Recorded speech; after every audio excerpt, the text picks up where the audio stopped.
C'est maintenant officiel, Volkswagen arrête la production de son électrique e-Golf au profit de la Volkswagen ID.3. Volkswagen met fin à la production de sa petite e-Golf électrique au profit de son ID.3. La dernière e-Golf est sortie aujourd'hui de l'usine de Dresde. Avec une production légèrement supérieure à 145 000 unités, la Volkswagen e-Golf tire sa référence au profit de la nouvelle ID.3. La chaîne de montage de Dresde vient en effet de produire la toute dernière e-Golf et se focalisera donc uniquement sur l'ID.3 dès janvier. Rappelons que la e-Golf, fondée sur une Golf classique, a été lancée en 2014. Le constructeur allemand ambitionne de produire davantage de Volkswagen ID.3 avant la fin de l'année, plus que de e-Golf depuis son lancement il y a 6 ans.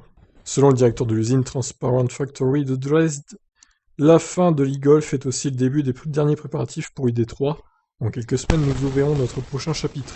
Après Zico, nous sommes le deuxième site en Europe à fabriquer des véhicules fondés sur le nouveau système modulaire e-Drive. Volkswagen souligne ainsi l'importance de ces usines offensives électriques du groupe.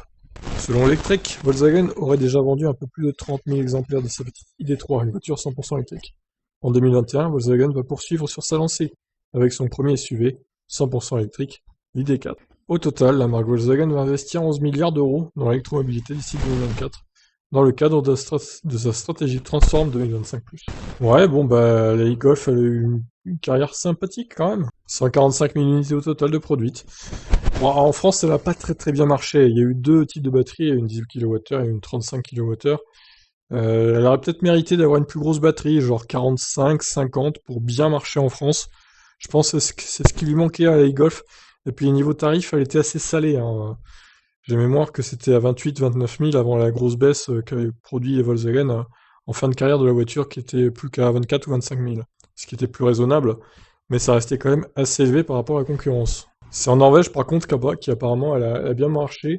En même temps là-bas ils sont friands de voitures électriques, donc ça aide. Voilà, donc maintenant on verra ce que fait sa remplaçante, la Volkswagen ID.3, en termes de chiffre de vente.